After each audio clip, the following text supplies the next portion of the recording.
One stormy night, a black man drove his old pickup truck home after a tiring shift at work.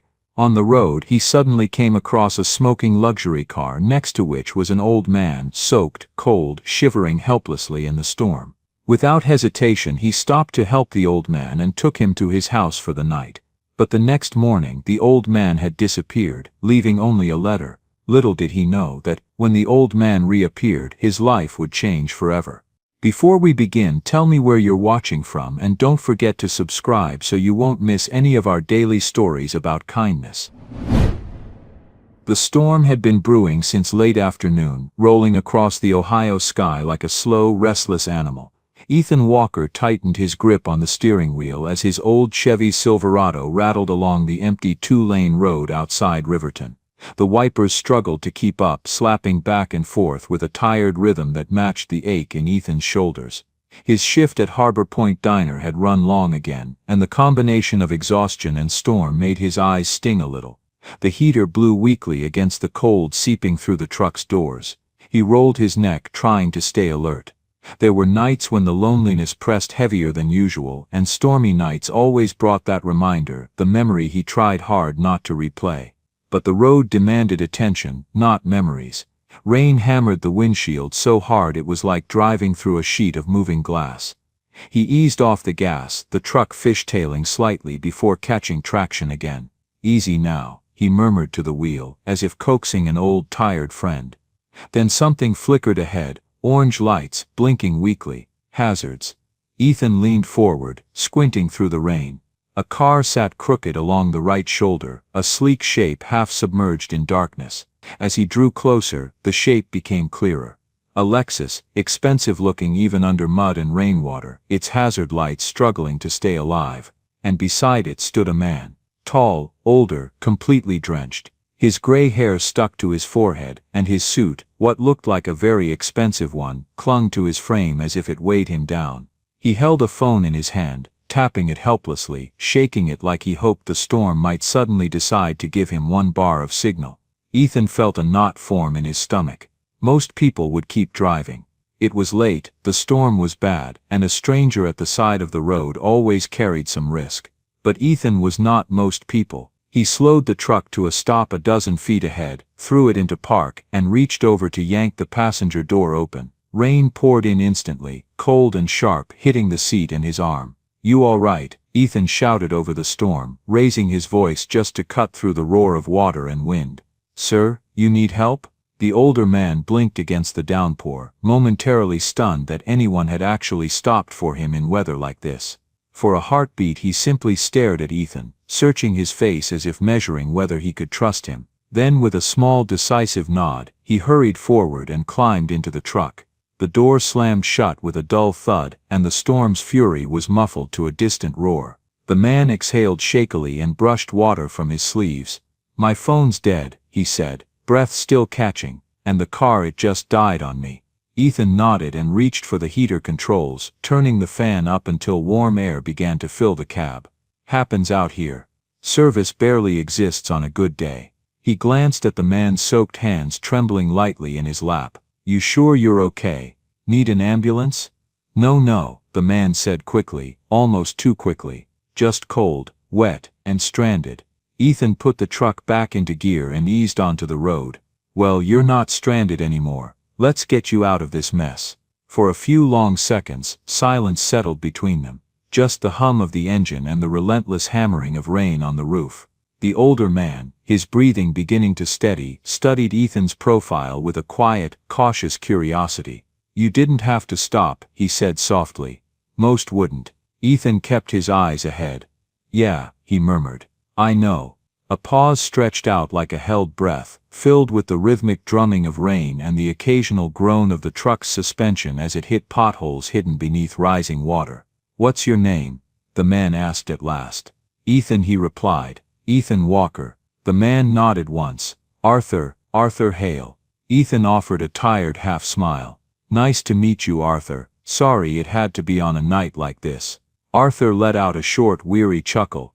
"I suppose," he said, "there are worse nights to meet a stranger."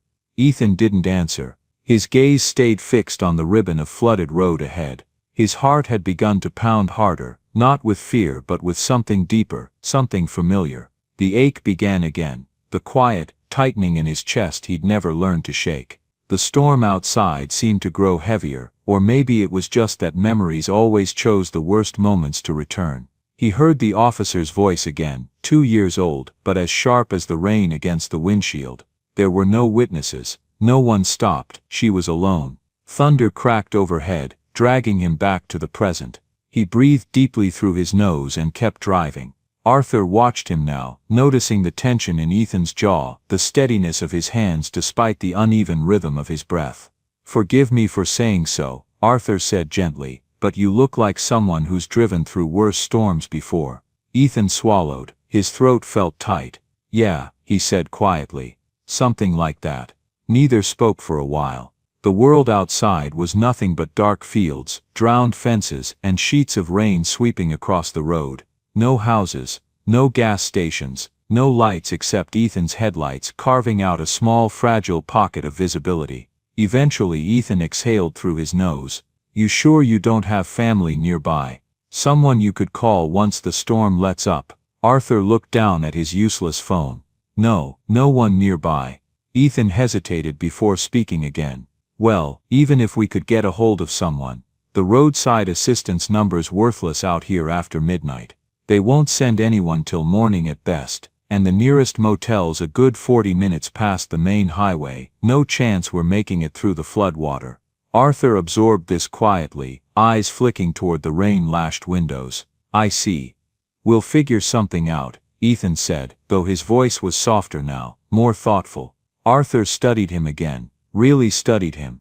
The exhaustion etched into Ethan's face, the shadows beneath his eyes, the weight he carried like a second skin. "You're a kind man," Arthur said quietly.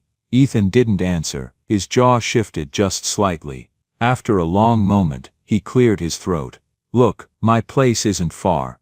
Back a few miles. It's nothing fancy, but it's dry and warm. You can stay the night. In the morning, once the roads clear a bit, I'll help you get a tow, or a new battery, or whatever you need."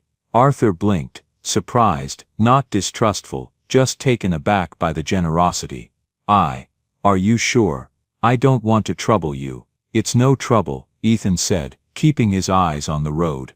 "Storm like this, no one should be out in it. Least of all alone." Arthur's expression softened. Gratitude flickered through the tired lines of his face.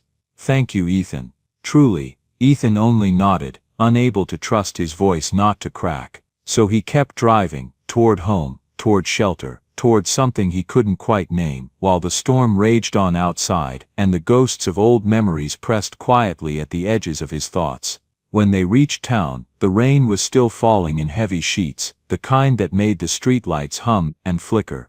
Most homes were dark. Riverton went to sleep early. Ethan turned down a narrow residential street. "Just need to make a stop first," he said. Arthur lifted a brow. "This late? I left my daughter with a neighbor while I worked. I need to bring her home." Arthur nodded, understanding softening his expression. Ethan parked in front of a small single-story home with a faded blue porch light. Rain bounced off the roof in loud splatters. He jogged to the front door, Arthur watching through the foggy truck window as Ethan knocked gently. The porch light brightened, and the door opened to reveal Mrs. Cooper, an older woman in a worn pink robe. She blinked at the sight of Ethan standing there, dripping wet. "Oh dear," she whispered. "Come in out of the rain." "I'm all right," Ethan assured her, shaking his head. "Just here for Chloe. I'm really sorry it's so late." "Nonsense," she said kindly. "She fell asleep hours ago." A moment later, Ethan stepped back outside with Chloe sleeping heavily in his arms, her cheek resting on his shoulder. One small hand clutched the collar of his hoodie as if by instinct. The sight made something soften in Arthur's face, something old and unused. Ethan opened the truck door with one hand, somehow managing to keep Chloe steady. Rain blew in again, cold and sharp. He settled Chloe in the back seat, tucking his hoodie around her small frame. Arthur watched quietly, listening to the soft sound of her breathing, seeing the gentleness in Ethan's movements. "You're doing a good job," Arthur said softly. Ethan slid into the driver's seat again, brushing rain from his forehead. "Trying my best."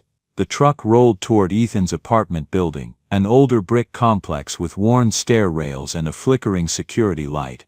The parking lot was half flooded, puddles reflecting the glow of the street lamp. Inside, Ethan carried Chloe to her bedroom and tucked her beneath a faded quilt decorated with cartoon stars. She murmured something in her sleep, and he pressed a gentle kiss to her forehead. Arthur waited in the living room, shifting awkwardly out of his wet shoes.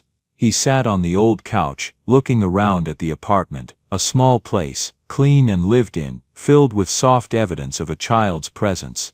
Drawings taped to the fridge, a row of rainbow-colored markers on the coffee table, a tiny white sneaker lying beside the rug.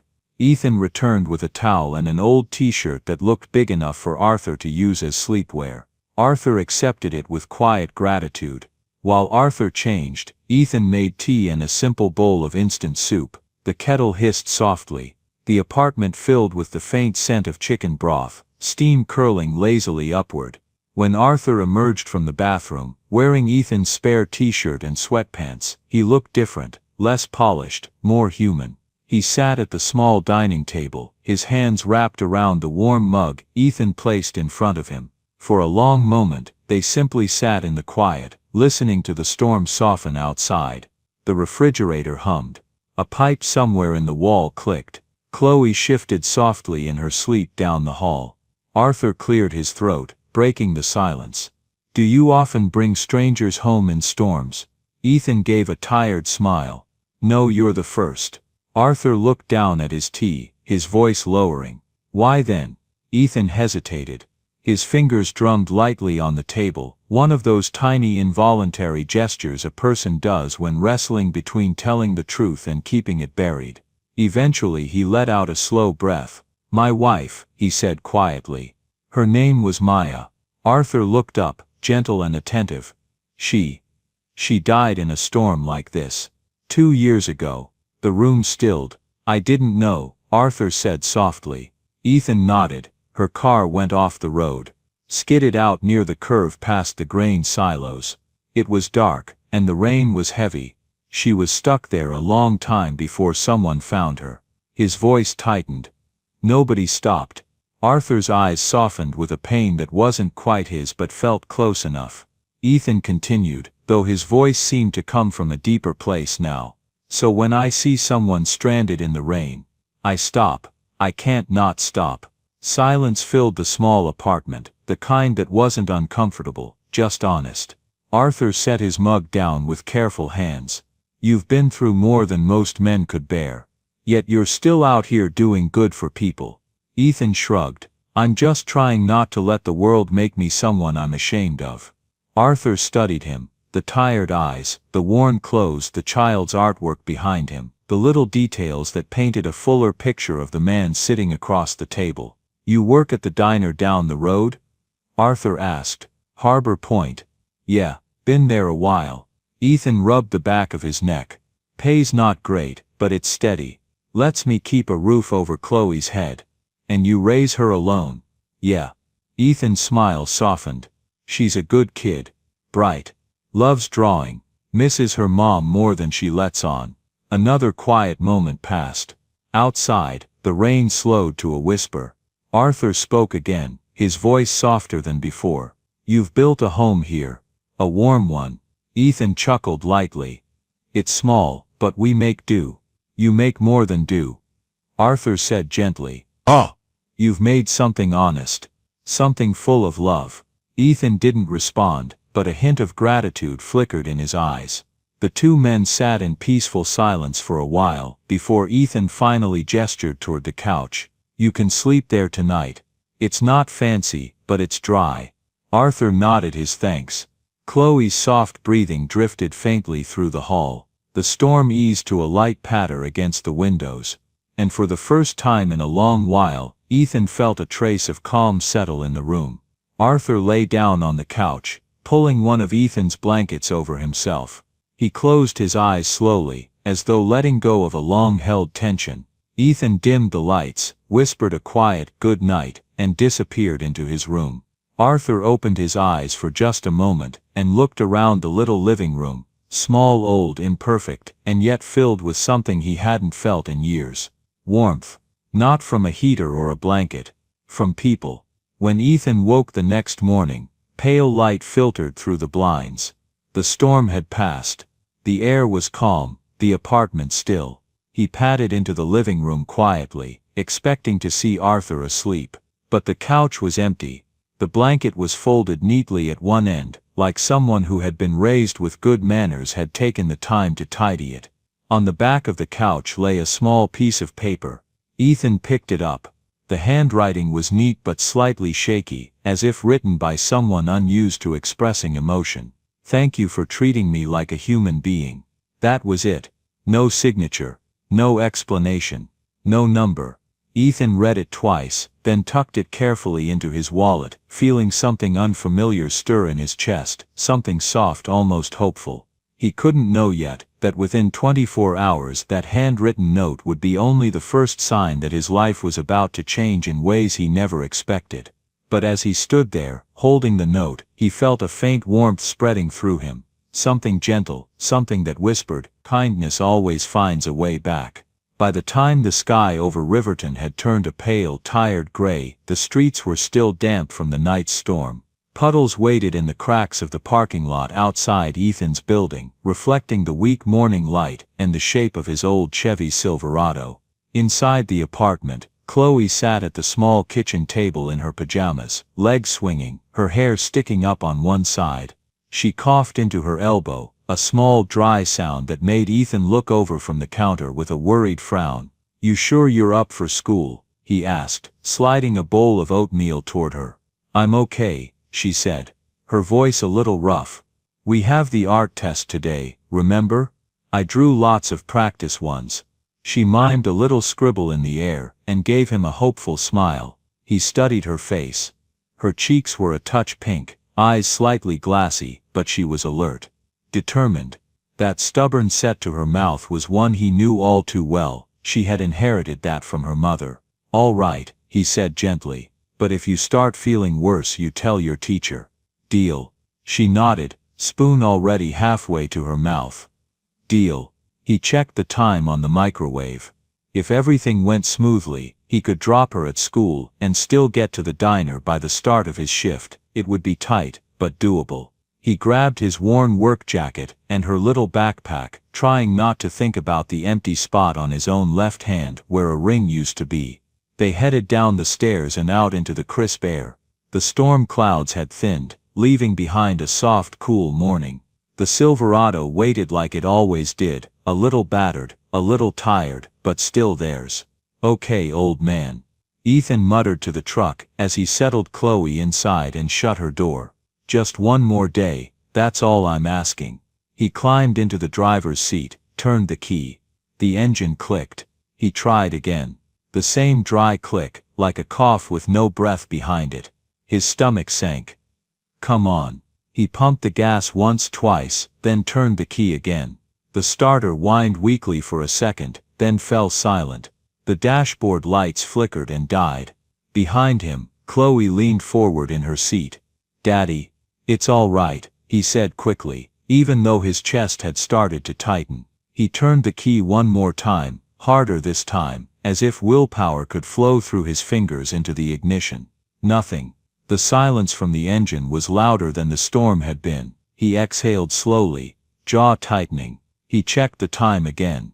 Every minute felt like it was slipping through his fingers like water. "Okay," he said, forcing his voice to stay calm. "Change of plans." He walked around, opened the passenger door, and lifted Chloe back out. "We're walking to Mrs. Cooper's. She'll drive you to school with her grandkids. I'll run the rest of the way."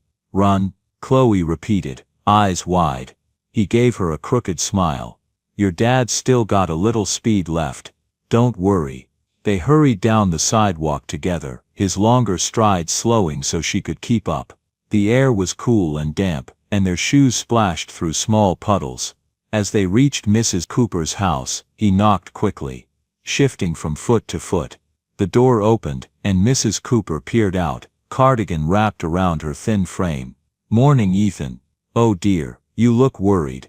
"Truck won't start," he said, trying not to sound as panicked as he felt. Could you take Chloe with you when you take the boys to school? Of course, she said at once, her voice warm. Come here, sweetheart. Chloe hesitated, looking back up at her father. Daddy, you're gonna be late. He knelt, resting his hands gently on her shoulders. I might be a little late, yeah, but it's gonna be okay. Her small brow wrinkled. Because you helped that man. The question cut through him. Not cruelly, just honestly. He smiled softly. Because I did what I knew was right, and now I'll do my best to fix everything else. That's all we can ever do. She nodded, though she didn't fully understand. She hugged him tightly around the neck, her arms warm against his skin. Go impress them with your drawings, he whispered. I will, she said, then gave him one more quick squeeze before letting Mrs. Cooper lead her inside. As the door closed, Ethan turned toward town and started to run. The diner was almost a mile and a half away. Not so far in theory, but far enough when you were wearing old work shoes and trying not to think about the time ticking past. The chilled morning air burned in his lungs. His feet slapped the wet pavement, splashing up tiny bursts of water that dotted his pants. His mind raced faster than his feet. If I'm 10 minutes late, maybe Derek will just sigh and roll his eyes. If I'm 20 minutes late, he swallowed hard and pushed himself faster. His breath fogged in front of him, short and sharp. By the time the glowing sign of Harbor Point Diner came into view at the end of the street, his legs felt heavy. Sweat clung to the back of his neck despite the chill. His heart hammered in his chest, part from exertion, part from dread. He slowed to a walk just before reaching the entrance, trying to catch enough breath that he wouldn't stumble and panting like he'd run a marathon. He wiped his forehead with the back of his hand, straightened his jacket as best he could, and stepped inside. The bell over the door chimed. The smell of coffee and bacon hit him first, familiar and comforting. The sound hit next, silverware clinking, people talking, chairs scraping. Morning rush, and then Derek's voice cut through it all. Well, look who decided to join us. The tone was sharp enough to slice through the room. Ethan went still for half a heartbeat, then forced himself to keep walking forward. He tried to nod in greeting, tried to make it look like he was just a few minutes late, nothing more. Sorry, he said, breathing still a little uneven. My truck. Oh, let me guess, Derek said loudly, turning so everyone could hear. The heroic single dad had more important things to do than show up for work on time. Conversation at nearby tables softened to a murmur. A man in a plaid jacket looked over his shoulder. A woman nursing a coffee mug raised her eyebrows slightly. Ethan felt his ears grow hot. I'm not making excuses, he said, keeping his voice level. The truck wouldn't start. I ran here as fast as I could. Derek stepped closer, the shine on his shoes catching the diner's overhead lights. His black vest hugged his frame like armor. His smile was thin and cold. You ran, he said, mock admiration in his voice.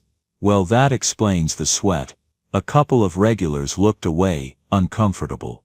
Emily stood by the coffee pot near the counter. Her hands tightened around the handle, knuckles whitening. Colt glanced out from the kitchen window, his mouth set in a firm line.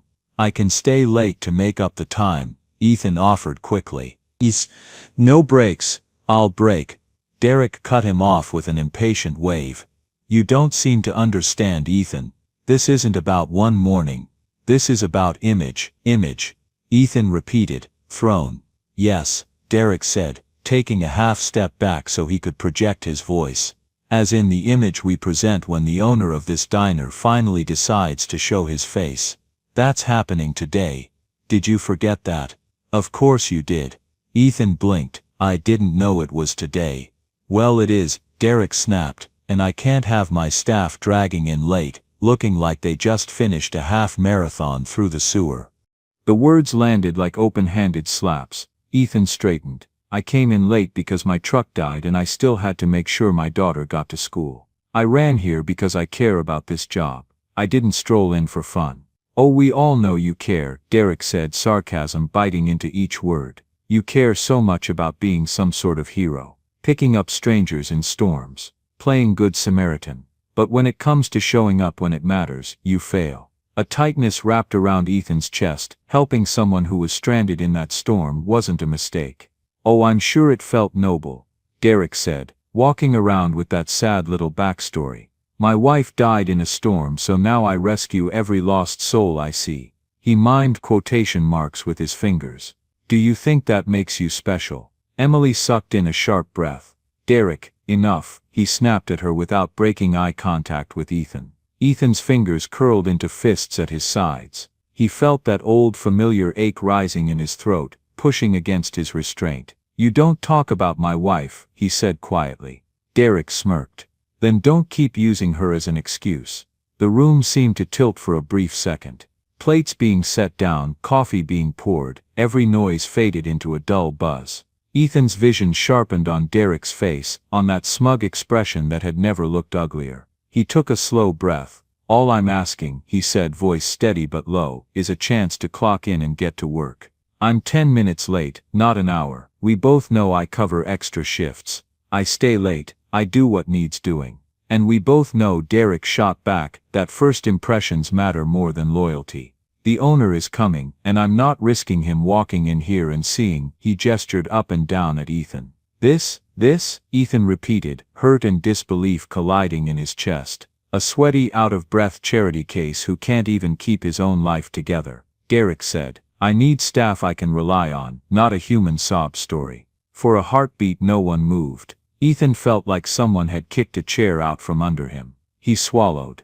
You know that's not who I am. I know what I see, Derek replied. And what I see is a liability. He straightened his tie, the motion sharp. You're done here, Ethan. You're fired. Effective right now. The word fired seemed to echo off the walls. Ethan's first instinct was to argue, to shout, to list every double shift he'd taken on, every time he'd covered for someone, every time he'd shown up early and stayed late without complaint. But the words stuck in his throat. He knew nothing he said now would change Derek's mind. Not in front of a room full of customers. The humiliation was already done. His shoulders sagged, just slightly. He felt eyes on him, some sympathetic, some uncomfortable, some simply curious. Emily took a careful step closer. Derek, this isn't right. You can't just get back to work.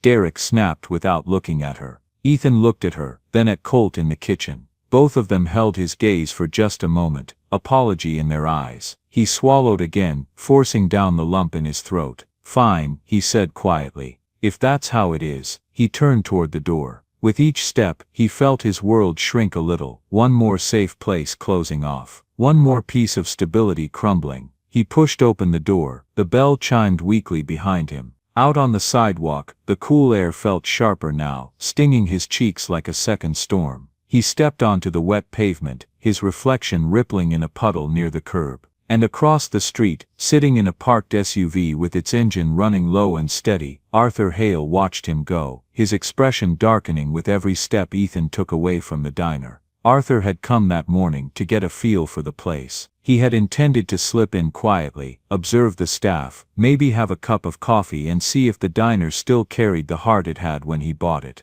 He had not expected to watch the man who had taken him in from a storm be publicly stripped of dignity in front of a room full of strangers. He had seen enough. Arthur stepped onto the wet sidewalk, the faint smell of rain still clinging to the air. The street was quiet at this time of morning, only the hum of a vending truck approaching from the far end and the rustle of a light breeze passing through the maple trees lining the curb. He watched Ethan's figure shrink slowly down the block, shoulders hunched, jacket damp, the weight of humiliation still heavy on him. There was something about the way Ethan walked that made Arthur's chest tighten. Ethan wasn't just tired, he wasn't just angry. He looked defeated, like a door he had worked so hard to keep open had been slammed in his face, and Arthur knew the feeling too well. He turned toward the diner. The neon sign buzzed and flickered, its red glow reflected in the puddles along the sidewalk. Inside, he could see movement, customers shifting uneasily in their booths, waitresses walking silently, Derek pacing behind the counter with the jittery posture of someone trying to reassert control. Arthur's footsteps carried him to the door, slow but deliberate.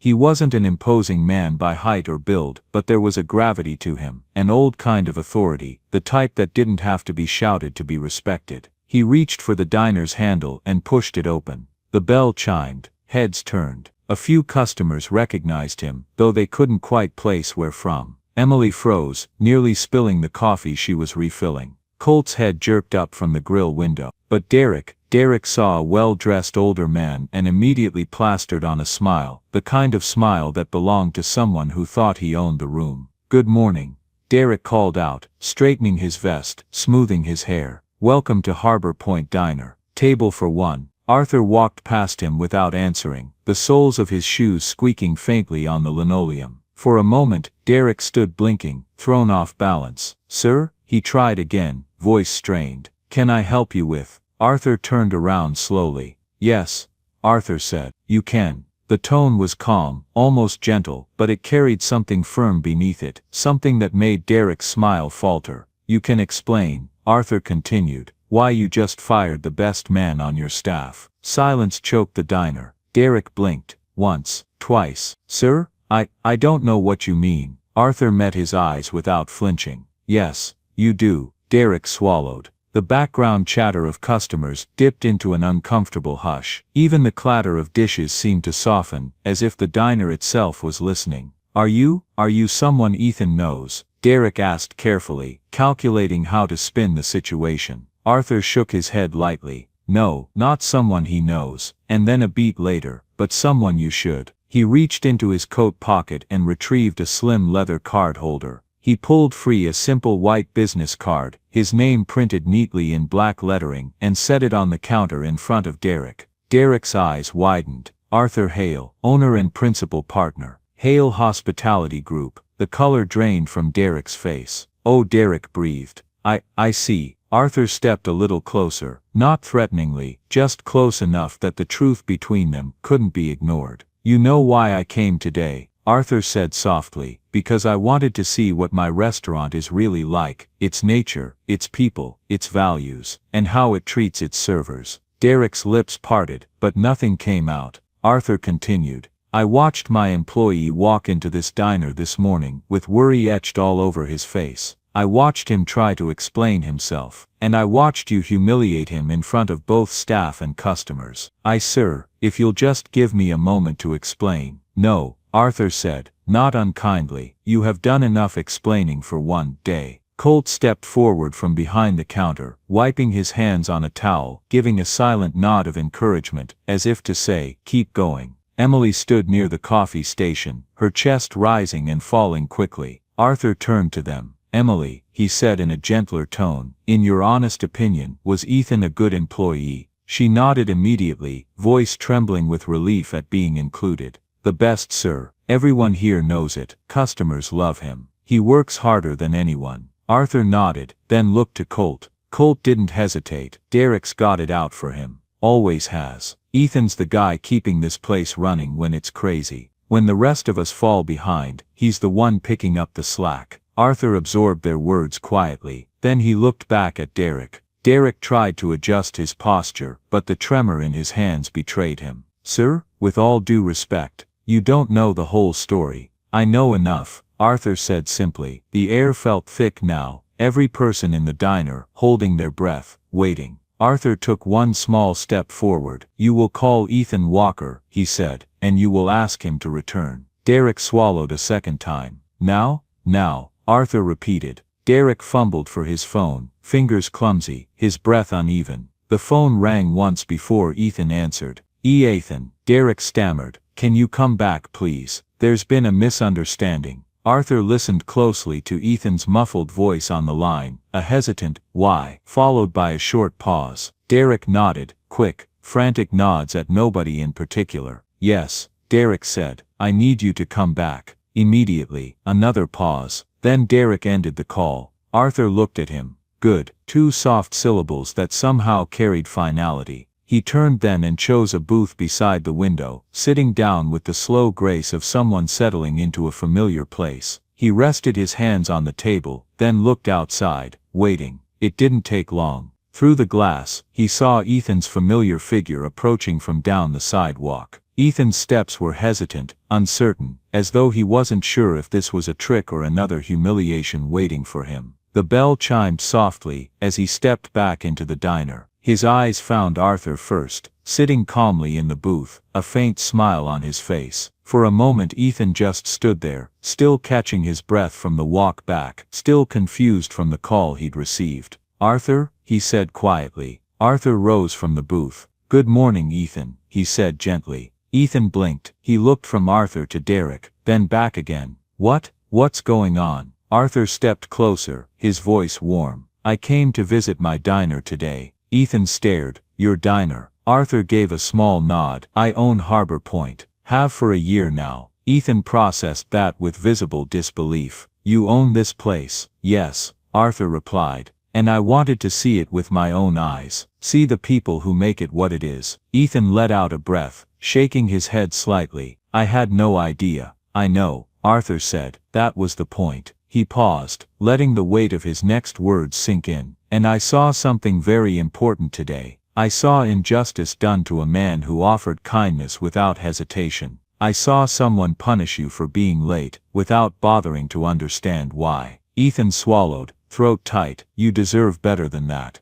Ethan's voice was barely above a whisper. "Arthur, I can't believe you're here." Arthur smiled softly. "Believe it." He turned toward the staff, toward the customers watching with quiet anticipation. "In front of everyone here," Arthur said, "I would like to correct what was done this morning." He looked right at Ethan. "You are rehired." Immediately, Ethan inhaled sharply. "Arthur, I don't know what to say." "You don't have to say anything," Arthur said, "but there's more." He placed a light hand on Ethan's shoulder. "I would like you to be co-manager." For a moment the diner fell into complete stillness. Emily gasped softly. Colt grinned wide. A customer in the corner booth muttered, "Well, I'll be." Ethan seemed frozen in place. "Me?" he whispered. "You want me?" Arthur nodded. "You have integrity, you work hard, you treat everyone with respect. Those are the qualities that matter in a manager. Those are the qualities a community remembers." Emotion flickered in Ethan's eyes. He tried to speak, but the words stuck in his throat. Arthur leaned in slightly. "You showed kindness on a night when you had no reason to. And today kindness is showing itself to you." Ethan let out a shaky breath. "I accept." Arthur smiled fully then, the kind of smile that came from deep, true satisfaction. He squeezed Ethan's shoulder once more. "Good, then let's get to work." Behind them the diner slowly came back to life. Quiet conversations started up again. The clatter of silverware resumed, but in a lighter rhythm now, like the room itself felt different. Emily stepped forward with tears in her eyes. "Congratulations, Ethan." Colt raised his spatula. "Knew it." Ethan laughed softly, still overwhelmed, still trying to understand how the worst morning of his life had transformed so completely and so unexpectedly. Arthur watched him, seeing the shift happen in real time, the way Ethan stood straighter now, the way relief softened the tension in his shoulders, the way hope flickered back to life in his chest. Not loud, not dramatic, just quietly present, like the first warm beam of sunlight after a storm. The weeks that followed felt like someone had gently, carefully started to rearrange the furniture in Ethan Walker's life. Nothing dramatic at first, nothing loud, just little changes that added up over time. The co-manager title that Arthur had given him came with a new name tag and a key to the office, but it also came with something heavier: responsibility. Real responsibility. The kind that lived in stacks of invoices and numbers on spreadsheets, not just in how fast you could carry plates to a table. Ethan still ran food and poured coffee when the floor got busy. He still greeted regulars with familiar smiles and checked on the older gentleman who always asked for his hash browns, crispy but not too crispy. But now, in the quieter hours after the breakfast rush and before lunch picked up, he found himself in the small office at the back of the diner, looking over things he never used to see: schedules, vendor bills, weekly sales reports, a cash ledger that looked like it hadn't been carefully read in a long time. At first he felt like a kid sitting at a grown-up's desk. The office chair squeaked when he leaned back. The overhead light buzzed faintly. The computer took its time waking up, as if it too was suspicious of the change. One Tuesday afternoon, he sat there with a printout of the last 3 months' supply orders spread in front of him. The papers smelled faintly of toner and old coffee, the official scent of any small business. He traced a finger down the columns of numbers, lips moving silently as he added certain lines again in his head. Flour, eggs, bacon, coffee, cleaning supplies, the usual, but something gnawed at him. The totals did not match the rhythm of his memory. Breakfast crowds had been fairly steady. They weren't throwing away more food. Yet the numbers said they were ordering more product than usual for the last few months. A lot more. He pulled a previous quarter's report from the filing cabinet and set the pages side by side. The difference stood out once he lined them up. Certain items spiked without any obvious reason. Cash deposits on certain days seemed thin. He frowned, the little crease between his brows deepening. Maybe I'm misreading, he thought. Maybe I'm just new at this, but the feeling stayed. He flipped to another sheet, ones that recorded cash versus card breakdowns. On several nights the credit card totals looked right. The dining room had been busy, tips had been decent, yet the cash amount was smaller than it should be. He tapped the paper with the back of his pen. Something wrong? Colt asked, leaning into the office doorway, one hand still holding a clean dish towel. Ethan looked up. Maybe, I'm not sure. Colt stepped in, glancing over his shoulder at the numbers. I never liked this part, he admitted. Numbers and I have an understanding. I cook. They leave me alone. Ethan managed a small smile, then fell quiet again, eyes drifting back to the sheets. You ever notice, he asked slowly, that we've been ordering more supplies even though we're not exactly busier than before? Colt rubbed his chin. Now that you mention it, the deliveries have looked heavier. I thought it was just my imagination. And some nights, Ethan added, we close out with less cash in the drawer than I'd expect. Not by a huge amount, just enough to nag at you. Colt's face sobered. You thinking someone's skimming? The word sat between them like a stone dropped in still water. I don't want to accuse anyone, Ethan said. But, something's off. Has been for a while if these reports are right. Colt nodded slowly, chewing on that. You want me to keep an eye out, see if I notice anything funny? Yeah, Ethan said quietly, but discreetly. No reason to start a panic. He closed the folders, but the questions remained open in his mind. That night, he lay awake longer than usual, staring at the dark outline of the ceiling fan above his bed. Beside him, on the nightstand, the little handwritten note Arthur had left that first morning sat under his phone, edges slightly curled now from wear. Thank you for treating me like a human being. He read it again in his head. Then he thought of the staff, the customers, the smell of bacon in the morning, and the clack of coffee cups on saucers. Harbor Point was more than a job now. It was a trust. If someone was stealing from this place, it wasn't just numbers being lost. It was trust. And that Ethan couldn't ignore. A few weeks later, the nagging turned into something more concrete. It was a Thursday, the kind of quiet weekday night where the last customers lingered over coffee refills and pie slices they didn't really need. The neon sign outside hummed in that familiar tired way, casting a soft pink-red glow onto the faded parking lines. Closing time came and went, and the last table finally stood, shrugged on their coats, and stepped out into the cool air, the bell over the door chiming one last time. Derek had offered, somewhat stiffly, to finish the closing routine.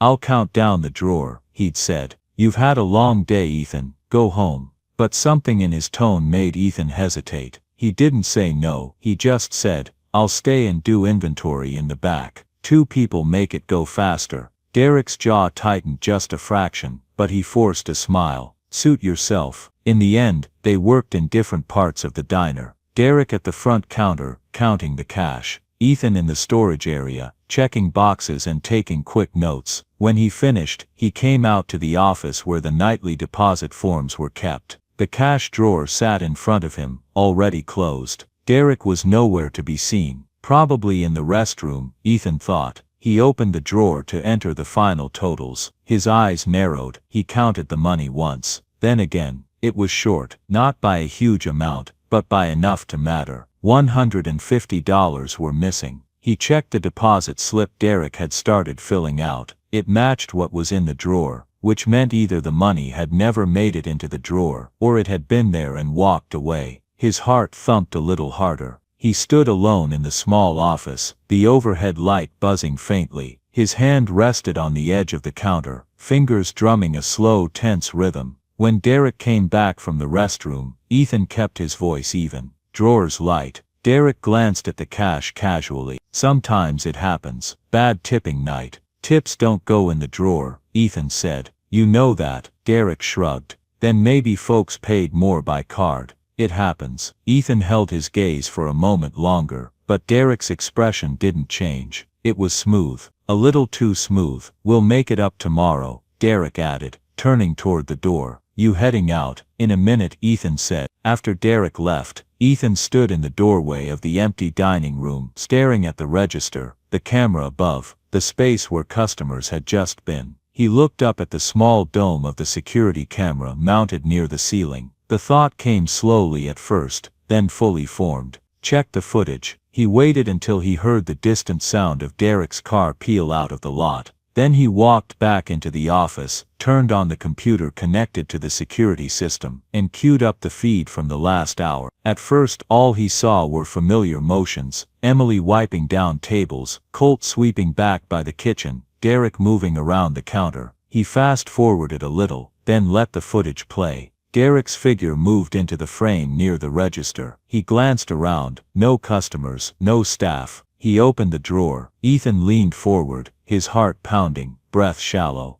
There it was. Derek counted a stack of bills, slipped a portion into his pocket with a swift, practiced movement, then calmly began filling out the deposit slip with the reduced amount. Ethan felt his stomach drop. He didn't move for several seconds, just watched the same 30 seconds of footage again, and again, and again. Any lingering doubt he might have had dissolved. It wasn't an error. It wasn't confusion. It was theft. From the diner. From Arthur. From all of them. He sat back in the chair, rubbing a hand over his face. Anger, disappointment, and a hollow sort of sadness washed through him in waves. He had suspected something was wrong, but seeing it with his own eyes made it real in a way that hurt. He thought about the nights he'd stayed late, the double shifts, the times he'd worried whether there'd be enough to cover payroll, all while someone was quietly pulling money out of the drawer. For a moment he considered marching straight out to the parking lot, calling Derek, confronting him, demanding answers. But then he remembered Chloe, and the life he was building now, not with rage, but with care. He thought of Arthur, of the trust between them. He picked up his phone. Arthur answered on the second ring. Ethan, he said, sounding pleasantly surprised. Everything all right? Ethan hesitated.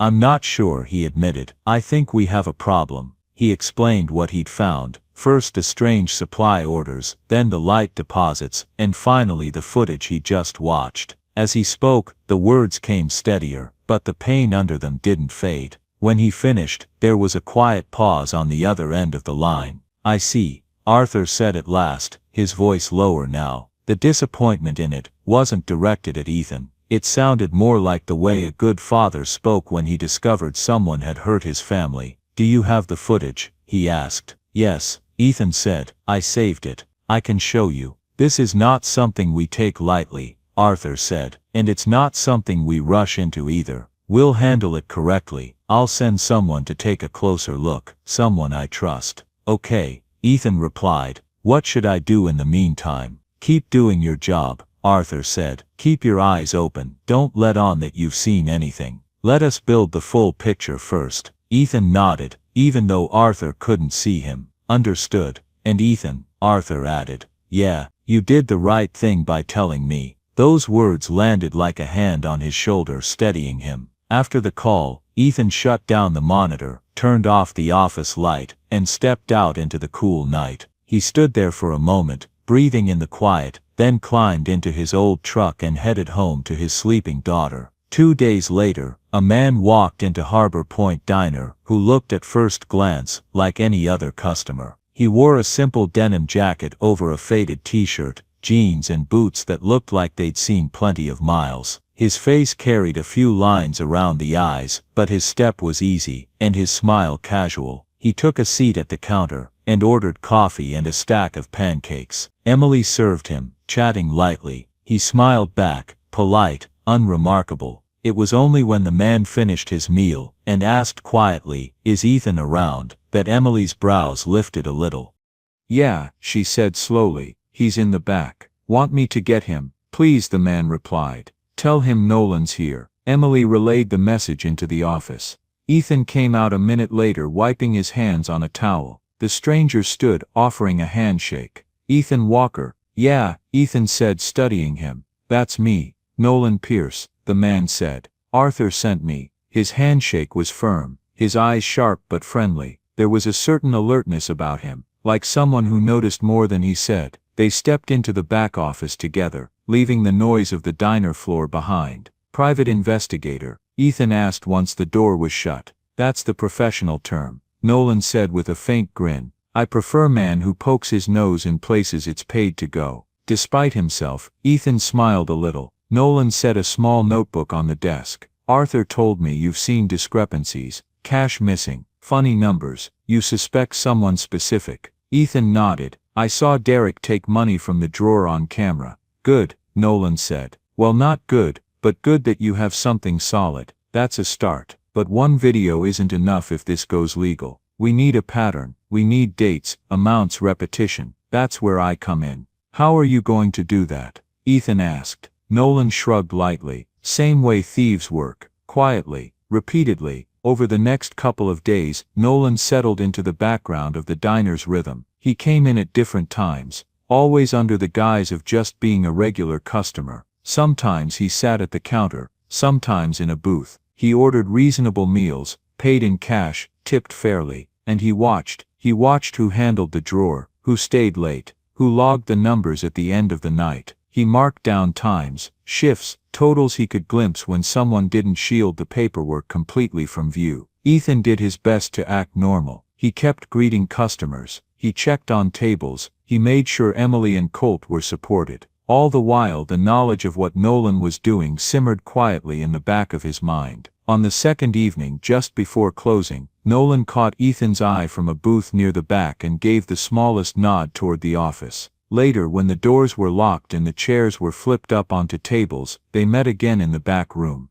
I've seen enough to bother me, Nolan said, laying a small flash drive and some handwritten notes on the desk. There are at least 3 more nights where the cash is coming up short, and on each of those nights, your manager is the one closing alone. Security footage backs that up. Ethan felt that weight settle a little heavier, but it was the sort of weight that had a purpose now. How much? He asked quietly. Nolan flipped through his notes. Hard count is a little over $3,000 over the last few months. Could be more before that. This is just what I can prove with what's on record now. Ethan let out a slow breath. That's a lot of pancakes, he said, trying for a touch of humor and missing by a little. Nolan's gaze was direct. It's theft, clear as day, from the business, from the staff, from Arthur, and from you. Because money like that affects raises, repairs, everything down the line. I know, Ethan said, it just hits different seeing it written down. He brushed a thumb over the edge of the paper. His mind drifted back to late nights,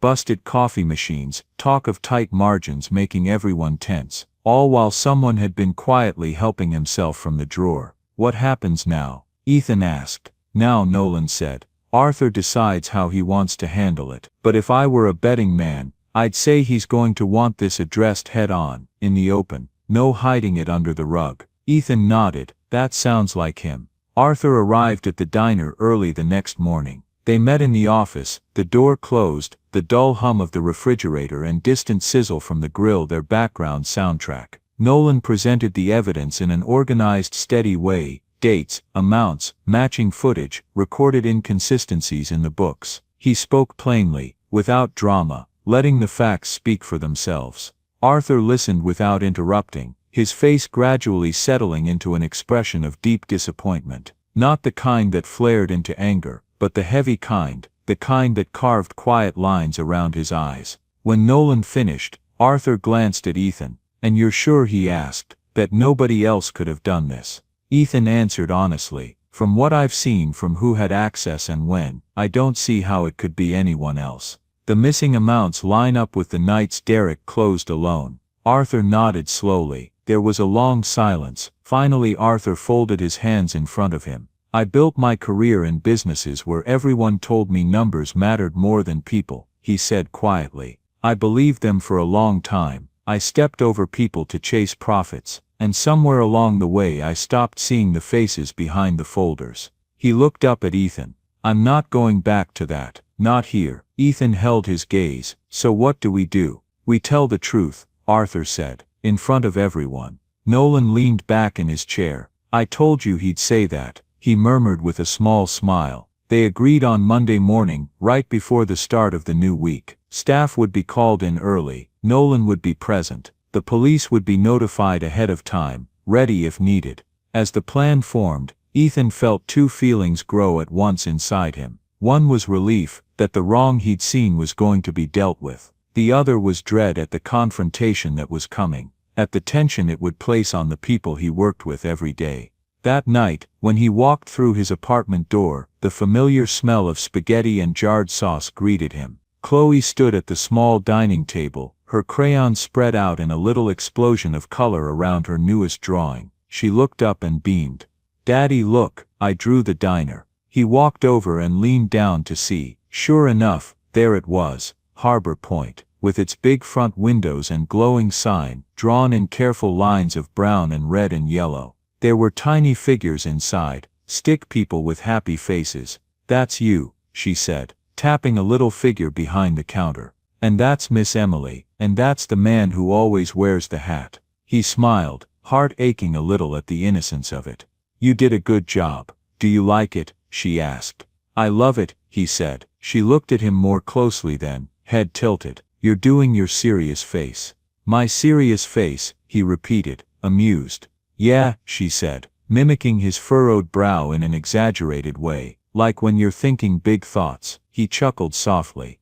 Maybe I am. She studied him a moment longer. Is something wrong at work? Kids always knew more than you thought. He hesitated. He didn't want to weigh her down with adult worries, but he also knew he didn't have to tell her everything, to be honest. There's something I have to do, he said carefully. Something hard, but it's the right thing. She nodded as if that made perfect sense. Like when you help the man in the rain. Sort of, he said. This time it's more about telling the truth, even when it might make people upset. Chloe twirled a crayon between her fingers. Mommy used to say that. Ethan's heart clenched gently. She did. Chloe nodded. She said good people do hard things, and sometimes it makes other people mad, but it makes your heart less heavy. He swallowed, blinking back a sting in his eyes. Yeah, he murmured, she did say that. He sat down at the table beside his daughter, letting the familiarity of crayons and paper and soft little voices anchor him. Later, when he tucked Chloe into bed, she caught his hand before he could turn away. Daddy, she whispered. Yeah, you're a good person.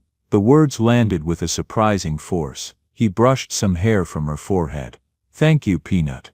Don't be scared, she said, in that simple, clear way children sometimes have. You always tell me that. He managed a small laugh. You're right, I do.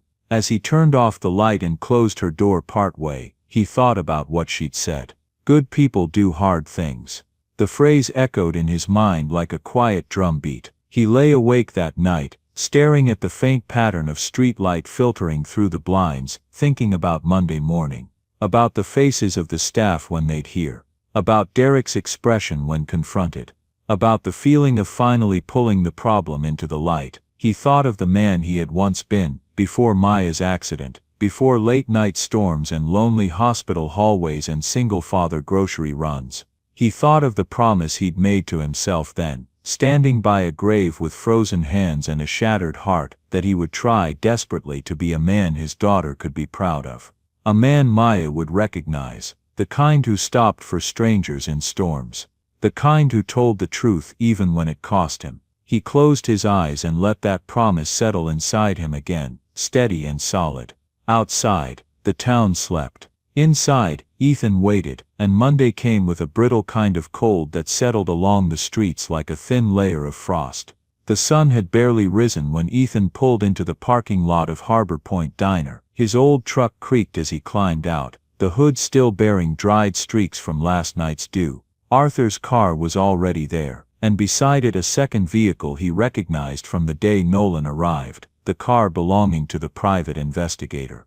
A third vehicle sat farther back in the lot, engine running quietly, two officers inside sipping coffee from paper cups, waiting for a signal. The diner looked strangely still. The neon sign hadn't been turned on yet. He walked toward the front door with a pace that felt both heavy and steady. His stomach tightened with every step. It wasn't fear exactly. It was something deeper, a mix of duty and the edge of sadness that comes when something must end before it can heal. When he entered, the bell chimed softly. Arthur was standing near the counter, hands folded in front of him, posture straight but not rigid. He gave Ethan a calm nod of acknowledgement. "Good morning," Arthur said. "Morning," Ethan replied quietly. Nolan leaned against the far wall, notebook in one hand, expression neutral and professional. Emily hovered nearby, wringing her fingers in her apron. Colt stood behind the counter, spatula in hand, like he didn't know where else to put it. Derek hadn't arrived yet. The silence was thick enough to feel. Arthur gestured for Ethan to come closer. "Everything ready?" Ethan nodded. "The staff's here. I told them it was an early team meeting." Arthur gave a soft smile. "In a way it is." Within a few minutes the front door swung open with the familiar jingle of the bell. Derek stepped inside, straightening his coat and smoothing his hair. He looked surprised to see everyone gathered so early, but not worried. More like someone walking into a room where he expected to have the upper hand. "What's going on?" Derek asked, forcing a small laugh. "Staff meeting. Didn't know we were doing those at dawn now." No one laughed. Arthur stepped forward. "Morning, Derek." Derek blinked, thrown off. "Mr. Hale, I didn't expect you this early." "I know," Arthur said, his voice steady. "There are a few things we need to discuss." Derek looked around, noticing the expressions, Emily's nervousness, Colt's clenched jaw, Nolan's watchful stare. He shifted his weight. His smile faltered, then returned more tightly. "Is there a problem?" Arthur took a single step closer, the space between them shrinking. "Yes, Derek," he said quietly. "There is." The pause that followed was long enough that the hum of the refrigerator felt louder than usual. Arthur continued, "Over the past several months there have been discrepancies in supply orders, deposit totals and cash drawer counts." Derek chuckled lightly. "Sir, if this is about the occasional short night," Arthur held up a hand. "Please don't lie," Arthur said. It wasn't harsh, it was almost gentle, and somehow that made it cut deeper. Derek froze. Nolan stepped forward, pulling a small flash drive from his pocket and setting it on a nearby table. "We have footage," he said simply. "And dates, and totals." Derek's breath hitched, just slightly. "Footage of what?" Arthur met his eyes steadily. "Footage of you taking cash from the drawer. 8 times in the last 3 months. Possibly more before that." Emily let out a quiet gasp. Colt muttered something under his breath. Derek blinked rapidly. "No, that's not. There must be some mistake." "Derek," Arthur said, voice soft, "we have you on camera." Color drained from Derek's cheeks. "Look," Derek said quickly, hands raising in a small panic gesture, "we can talk about this. I've had a rough few months, personal issues. I needed the money but I was going to pay it back. I swear." "Even if that were true," Arthur said. "You didn't come to me, you didn't come to Ethan, you didn't ask for help, you chose to steal." Derek shook his head. "It's not like that. You don't understand." Nolan crossed his arms. "I understand perfectly." Arthur gestured toward the door. "Derek, the police are waiting outside, they'll want to speak with you." Derek's eyes widened, a mix of fear and disbelief. "You're calling the police? You'd really do that to me? You did this to yourself," Arthur said quietly. Derek's gaze darted around the room, desperate now. "Ethan," he pleaded suddenly, eyes locking on him. "Come on, you're a father, you know what it's like to struggle. Tell him not to do this." Ethan's stomach twisted. For a moment it almost looked like Derek might cry. But he remembered Chloe's words the night before. "Good people do hard things." Ethan swallowed. "Derek," he said gently, "I tried to give you the benefit of the doubt, but you kept taking. And you hurt this place, you hurt people who trusted you." Derek's shoulders sank. In the window the reflection showed the slow approach of 2 officers. Derek's voice cracked. "Please," Arthur stepped back. giving the officers room as they entered through the front door. Their footsteps were soft but firm on the linoleum floor.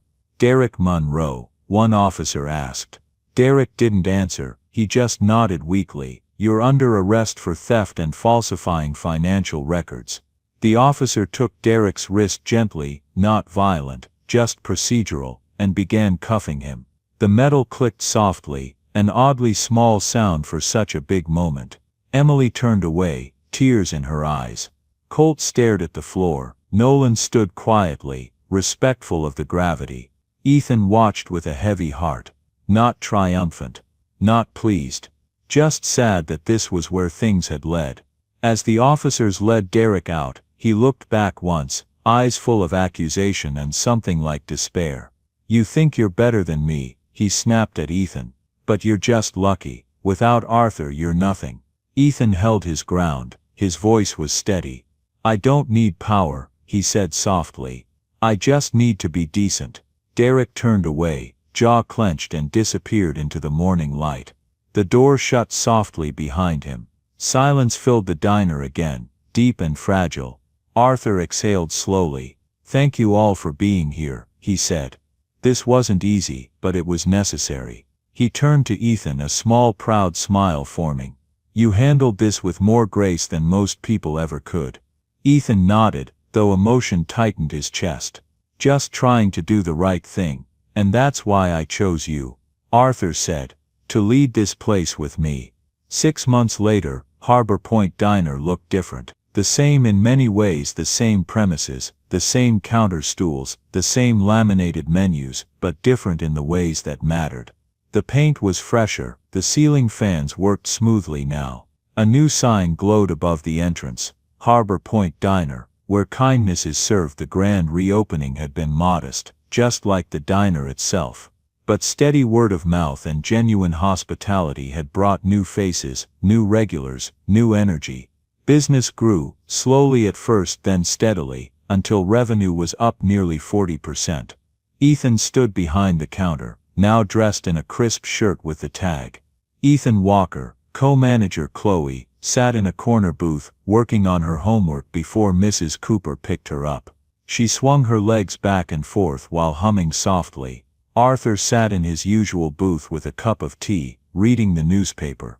His hair had grown a little longer since that stormy night. He looked a touch younger now. Not in age but in spirit. "Order up," Colt called from the kitchen window, sliding a plate onto the counter.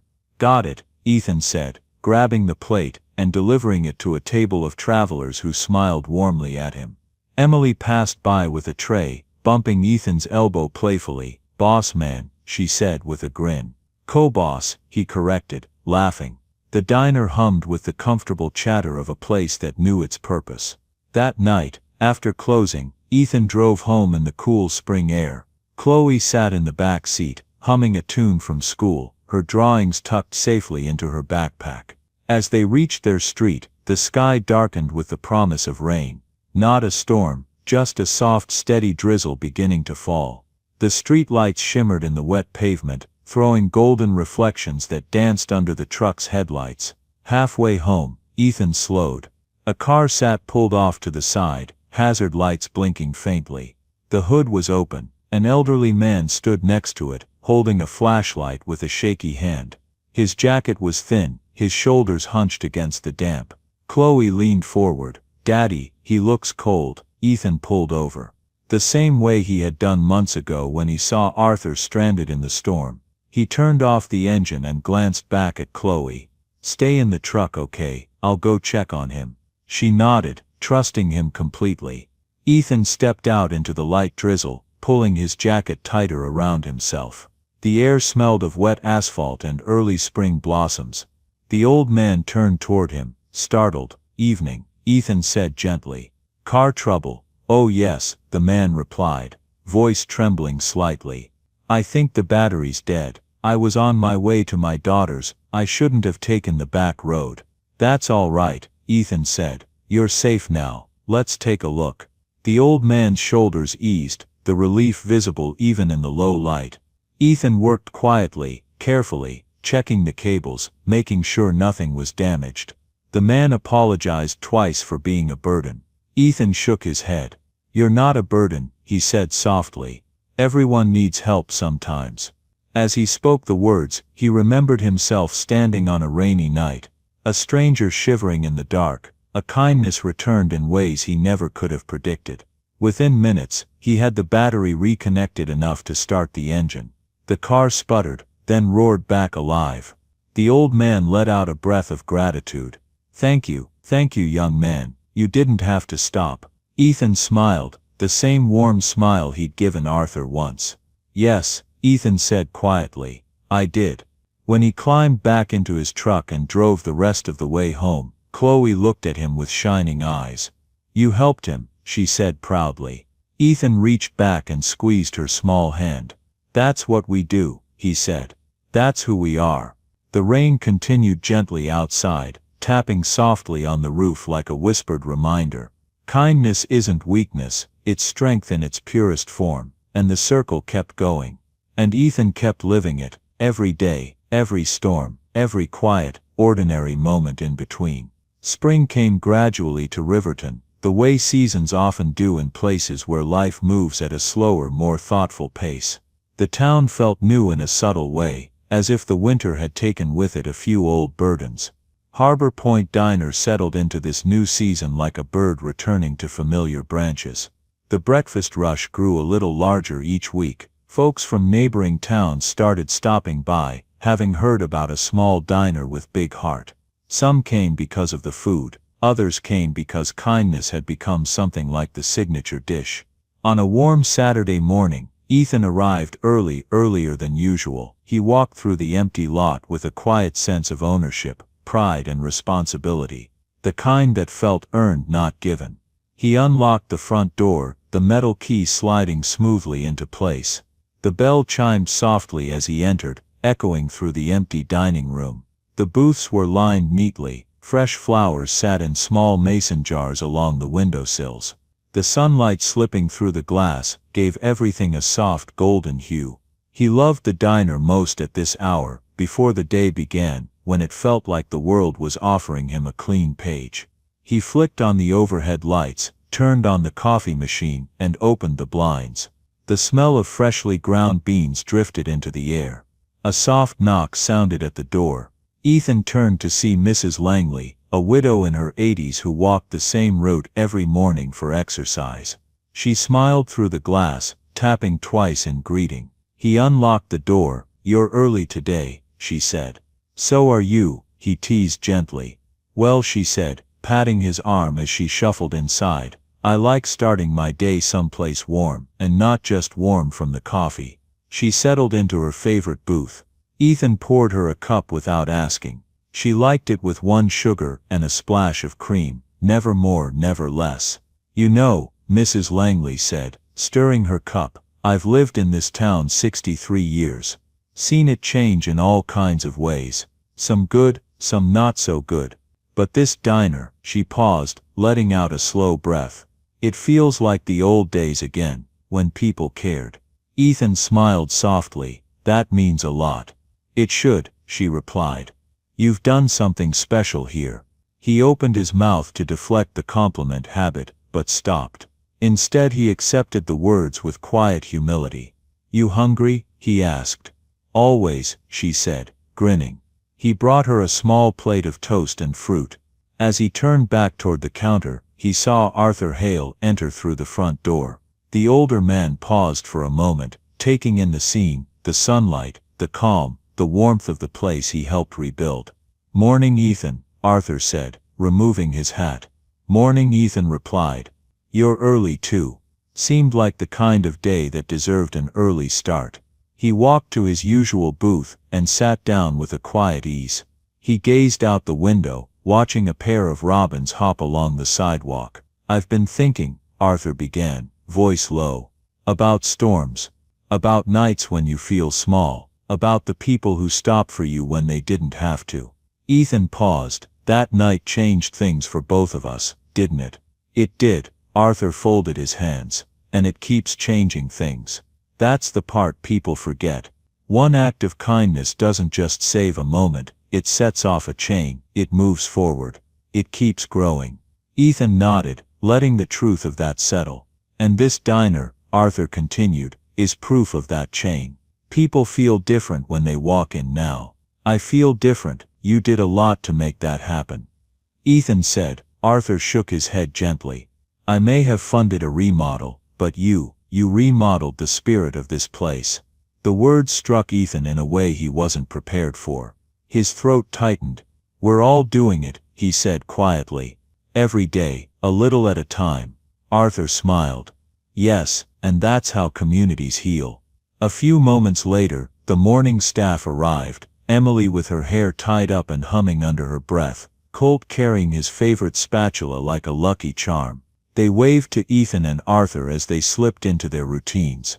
The diner filled slowly. A young father came in with 2 toddlers, both holding stuffed animals. A group of high schoolers slid into a booth, dropping backpacks and physics textbooks onto the table. A pair of retired men took their usual corner seats, bickering lovingly about baseball statistics. The place buzzed, not loud, not chaotic, but alive. Chloe arrived, with Mrs. Cooper a bit later, proudly carrying a folder of new artwork. She ran to Ethan, hugging him around the waist. Daddy, I drew you something. He knelt beside her and opened the folder. Inside was a crayon picture of the diner. Bright colors, smiling faces, a rainbow stretching across the roof, but what caught his breath was a detail he hadn't expected. She had drawn 2 figures under the rainbow, one tall, one small, him and her. And just behind them, slightly faded but drawn with care, a third figure, Maya, smiling gently. Ethan swallowed hard. It's beautiful, sweetheart, he whispered. Chloe beamed. That's us. And Mommy watching over. He hugged her tightly, inhaling the soft scent of her shampoo. For a moment the world blurred around him, and the sound of the diner faded to a warm hum. Can we hang it on the wall? She asked. Of course, he said, voice thick with emotion. They hung the drawing near the front counter, just above the spot where customers paid their bills. People paused to admire it as they passed. That your girl's work? One man asked with a grin. Yep, Ethan said proudly. She's got talent. She gets it from her mom, Ethan replied, smiling softly. Later that afternoon, when business slowed, Ethan stepped outside to breathe in the mild spring air. He leaned against the brick wall, folding his arms loosely and letting the sun warm his face. Arthur joined him, a moment later. You've built a good life here, Ethan. Arthur said. Ethan nodded. Still working on it, as we all are, Arthur replied. They stood side by side in companionable silence. A breeze rustled through the nearby trees, cars passed slowly on the street. Somewhere down the block, a church bell chimed the hour. After a while, Arthur said, you know, kindness leaves a mark. Not just on the person who receives it, but on the person who gives it. Ethan turned toward him. I think I'm finally starting to understand that. You've done more than understand it, Arthur said. You've lived it. Ethan didn't answer. He didn't need to. Arthur clapped him gently on the shoulder and headed back inside, leaving Ethan alone with the soft afternoon light. A minute later, Chloe opened the door. Daddy, come back in. Someone wants more syrup. He chuckled. All right, I'm coming. He followed her inside, the bell chiming again behind him, bright, friendly, hopeful. He looked around at the diner, the tables filled with neighbors, the laughter, the aroma of fresh coffee, the picture his daughter drew hanging proudly near the counter. This was home, not perfect, not easy, but filled with quiet miracles. Kindness had led him here, and kindness would carry him forward. As he walked back to the counter, the sunlight caught in the window, casting a gentle glow across his face. It was a simple moment, ordinary, humble, but filled with the peace of a life rebuilt. A life chosen, a life earned, and the story closed on that warm, steady light, soft as memory, bright as hope, lasting as kindness itself. Join us to share meaningful stories by hitting the like and subscribe buttons. Don't forget to turn on the notification bell to start your day with profound lessons and heartfelt empathy.